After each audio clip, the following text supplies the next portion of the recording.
Hey everyone, and welcome back to another video. So, just when you thought that we couldn't have enough of the freaky whisperings, Blizzard have decided to drop a 10-page journal on us that's full of old god stuff. I swear they're kind of just doing this to keep YouTubers in a job, but hey, this does cover some quite interesting things, and also some spoilers from the end of Antorus, so if you don't want that, it's probably the time to tune out. But there is a range of stuff. We've got foreshadowing the themes of the next expansion too.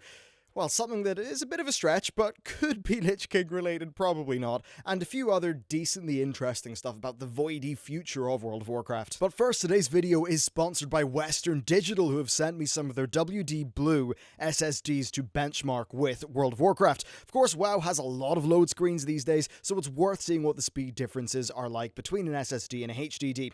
Now, I've been using WD Reds for years on my edit rig, so when they reached out, it was pretty much a no-brainer. Now, this test is quite simple. I'd reboot my PC, I'd make a boosted mage, and then I would do all the teleports you can see in the chart. Then I'd hop over to my main and do the same for Argus. And as you can see, the difference in load times is almost comical, especially with Dalaran. Basically, anywhere that requires a bunch of data to be loaded will benefit from around the 4x speed increase that you're getting from an SSD over HDD. And that's pretty much why I've got my commonly played games running off an SSD these days. It really just cuts down on annoying load screens. Now, so far for me, these drives have been great, and if you'd like to check out WD's offering, then you can hit up the link in the video description. So this all comes from the journal of Ogmot, who is a Twilight's Hammer cultist. He will appear in Silithus after patch 7.3.5 drops, and this journal of his contains quite a lot of old god related material, much of which ties into what we've already been told by Il'gynoth and Xal'atath. Though remember, prophecies are usually designed to be self-fulfilling, and none of these entities are particularly trustworthy anyway. So, with that in mind, let's go. So there isn't much here, it's just giving us the backstory of Ogmot, getting us ready for the, for the other pages, and basically just telling us how we succumb to the whisperings of the old gods, presumably N'Zoth, based on what we currently know. Alright, this is where things actually do begin to get rather interesting with Ogmot. First of all, he's hardly a master of subtlety, is he? The two great armadas are, of course, the Kultiran and Zandalari fleets, so it's clearly referencing the fact we're going to be blasting each other in battle for Azeroth. Shadows writhing beneath them, though. What's that? Well, it's clearly N'Zoth. We know that his prison is weakening based on what Xal'atath and Il'gynoth have been saying, plus the clear increase in his power and influence over events recently. Also, where we think his prison is pretty much in between the two islands. Now, the madness of war combined with the Azerite, based on what I think is quite obvious, that's enough to just lead to an increase in his power. Now, Ogmot also gets woken up by bugs here, but he resolves to finish what they began. The first major old god attempt to seize control of the world in recent times, of course, was the events of the Scepter of the Shifting Sands and the Anchorage raid. So we're going to be doing that again, and hopefully we do get just a little bit more with the Silithids.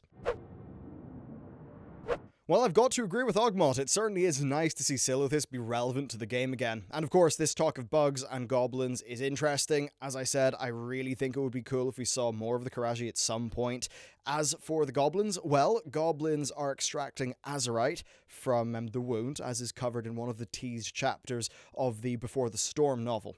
Now, the current Silithus situation, though, it seems tiny in comparison to what Ogmot foresees, which does make a lot of sense. We seem to partially heal the wound after 7.3.5, though somehow Azerite starts to show up all over the planet in battle. I've got to wonder if they'll cover this in the lore, or if, it's just like that because of game mechanics, or if, as an example, some massive event, perhaps the pre-expansion event, happens which makes things far worse. Maybe that's what brings battle in and really kicks the expansion off. It's hard to know, but let's move on. Okay, so finally we're on to what I think is the best line here, or at least one of them. Yeah, this is where it starts to get meaty. So, Ogmot sees a female figure in the smoke. She has a flock of followers, and she guides them over a cliff, and then, they die, and she laughs. So, of course, this is all metaphorical, but this isn't a character being misguided. This is a character purposefully using her followers. So, who could it be? After all, as well, Xal'atath, Il'gynoth, and Varamathras have all talked about or perhaps a few different female characters in their various different prophecies, and they've all been messing us up in one way or another. Now, my first thought here was Sylvanas, due to her opinions of political power in the game, and what we read in the sample chapters of the Before the Storm novel. I can see her thinking basically of the commoners as being sheep. Now, the last line here doesn't actually specify if she is doing it in a self-serving way or knowingly doing something in service to the old gods. I could see Sylvanas leading her people into a meat grinder if she thought it was the right thing to do for war. I can see her doing some really evil, messed up stuff for victory, but what I can't see is her flipping sides to the old gods. So I don't think this is Sylvanas, but there is actually a leftover thing from Legion that's kind of important here. Before the launch of Legion, the Sylvanas plotline was teased, and one of the parts of that plotline is that she would choose between herself and her people. Right now, survival is pretty much her driving force, something which has been the case since she threw herself off Icecrown Citadel all the way back during Wrath of the Lich King, and she got a taste of what her fate would be. Or did she get an old god vision with Saronite? It's hard to know. Anyway, the point here is that we did not get to see that plotline play out in Legion, and a future Sylvanas leading her followers over a metaphorical cliff for her own gain and her own survival, that would actually be an outcome to that teased storyline. Still, I don't think they'll make her full evil, but that's something that's worth thinking. Now, some people have brought up Jaina for this. I don't really think that would happen unless the events during battle really set her off the deep end, perhaps her mother dying and it being Jaina's fault. I could see a mix of her role in her father's death and then perhaps in the expansion her mother's death. Maybe that could kick off something kind of nasty into gear with her thinking. I suppose the whole cloaked in the shadows of her past thing could refer to her parents, Arthas Theramore, all that stuff. For Sylvanas, it could refer to her pretty bad past too. But I think the most likely candidate is actually Ashara. If she was to have an elf form, then that would cover the whole cloaked in shadows of her past bit. Ashara, though, she very much is someone who I think would have no problem exploiting the devotion of her followers and her people in such a way that fits, with her being a villain, right, in this next expansion. We know we'll fight her. They said at BlizzCon, and her, using them, putting them through the meat grinder for her own gain, seems pretty reasonable, honestly. Illyria is also one that could be a good fit here, as much as I don't think people want to see her turn evil. But okay, basically Illyria is the leader of the Void Elves. She is literally the shepherd who's helping to navigate them through the extremely dangerous path that they're attempting to walk. Illyria herself does say that she thinks the Void will eventually consume her, and she does have a hell of a storied past. It's full of death and tragedy, which would cover the line about her past. Overall, though, I think this is referring to Ashara and her followers.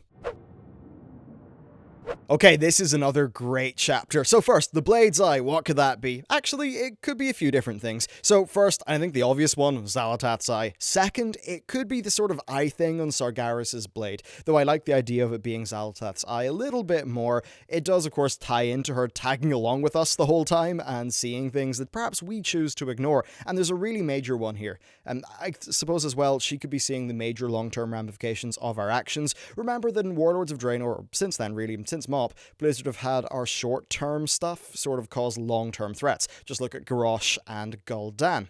So I think that's what that sort of eye line is about. But the next one's also kind of important. The first of his lies has been offered. Where have we heard something like that before? Well, it's pretty obvious. Il'gynoth, the boy king, serves at the master's table. 3 lies will he offer you. I don't know of any particular lie from Anduin right now, but the PTR is in flux. It could just be that there is a lie and it's not there, or that this is more metaphorical than we would think. But what this line does do, though, is it sort of indicates that this Boy King prophecy is kind of kicking off now.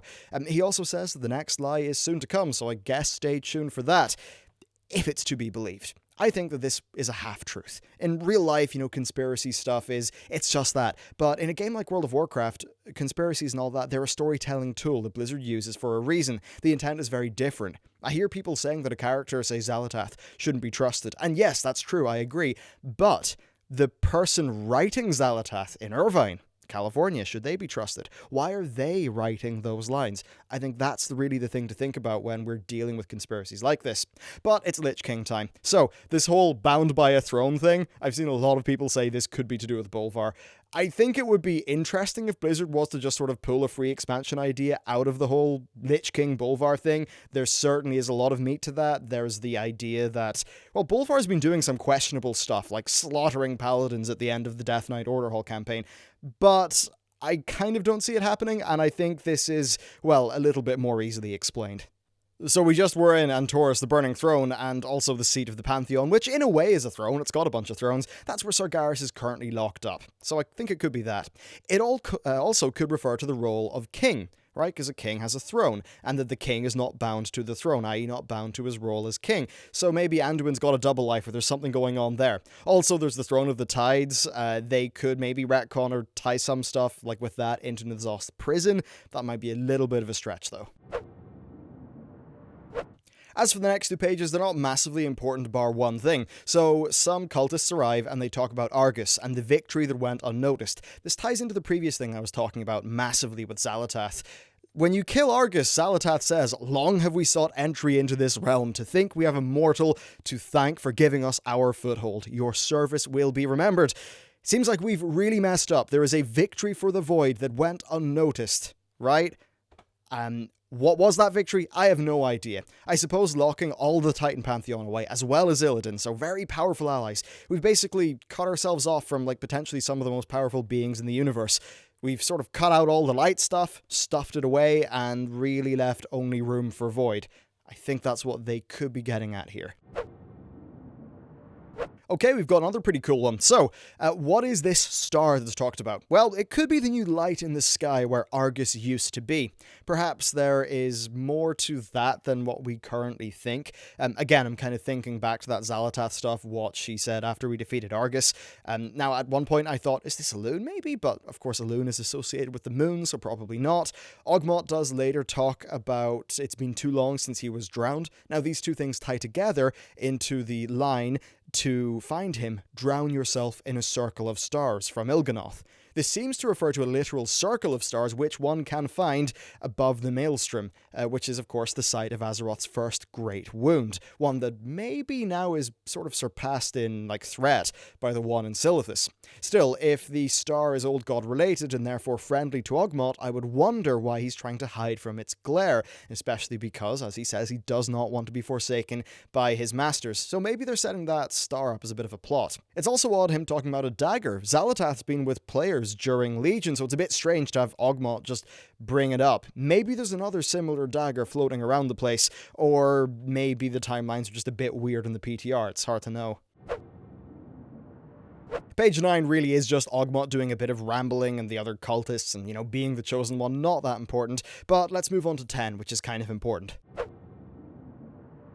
Alright, so this one's pretty fun. First, who is the her that is being talked about here? Her screams, okay, that would make sense for Azeroth because, the big stab wound. But her whispers, that kind of fits Xal'atath or a similar type of dagger. It's a bit tricky with the timelines, but anyway. Now, I don't know of any female entity who works with both these lines, the screaming and the whispering, unless it maybe involves a new character or someone whose true identity is only going to be revealed in this expansion, which kind of alludes to the whole person shrouded in their past thing from earlier. Now, the talk of the door and the path is interesting. First, keys open doors, and as we know, 5 torches to light our path, 5 keys to open the way. This seems to be a pretty direct fit, and it could also work with the line, "The Lord of Ravens will turn the key." That fits in with Khadgar using the Pillars of Creation at the Tomb of Sargeras. However, that said, Khadgar does leave after Antorus. He goes to Silithus, and then he goes to Karazhan to talk with Medivh. Once again, that could be tied into the whole Lord of Ravens thing. A more simple reading of this, though, is that we just did a silly war over Azerite, the planet's bleeding, and we've played right into the enemy's hands. Which I think is probably that. Now, there's also constant talking about circles from Warcraft characters. Time is a flat circle. Circle of stars. The circle has awakened us all. The true battle draws nigh as the circle nears completion. This could just be really generic writing. There's always circles being completed in sci-fi and fantasy, but hey, it's kind of hard to tell. Overall, what's my takeaway from this? Well, I think there's some setup for Ashara. There's a few mysteries being poked out there. The idea of this star in the sky left over by Argus and the portal and the Sargarite keystone is super interesting to me because, well, drown yourself in a circle of stars seems like a thing that's already established. This star is a different thing, and I wonder, could that be reopened? Could there be something going on there? If you look in the sky when you're on the Vindicar after Sargeras has been defeated, there's loads of just void-consumed planets everywhere. So a lot of this is trying to set up that Void lore, and from what we know of Battle for Azeroth, we fight Ashara at some point. we go to Uldir, which is a Titan complex. So again, we're probably dealing with Old God related stuff there, and the Blood Gods and the Loa, and how all those things come together. And then past that with Battle for Azeroth, we really don't know what will happen in terms of like what a future raid could be. I'm guessing Uldir, Ashara, and then who the hell knows? They could go straight into Void, or they could have us raiding each other and really ratchet up that faction war, which would probably then be setting it up for what we're alluding to in this video, which is it playing into N'Zoth's... Took me a long time to say N'Zoth, but playing into N'Zoth's sort of, you know, what he wants. And maybe it's that N'Zoth is not the final boss of Battle for Azeroth, and that they're saving him for later, and right now the turmoil is how we deal with ourselves. Tricky, but hey, there you go. I think there is so much just little whisperings and prophecies and all that stuff that as we go through this expansion, it will be super interesting to see what things line up, and indeed, if a lot of these prophecies are being said 2 expansions in mind, 3 expansions in mind even, I almost think that what Blizzard do with these things is they just drop things in, a little bit like J.J. Abrams, right? They just drop in mysteries to fill in later as it suits them, rather than them having this big sort of forward-looking 5 expansion plan. But there you go, that's it for this video. Let me know what your readings of all these various things are. I'd love to hear. And yeah, thanks for watching, and I'll see you next time.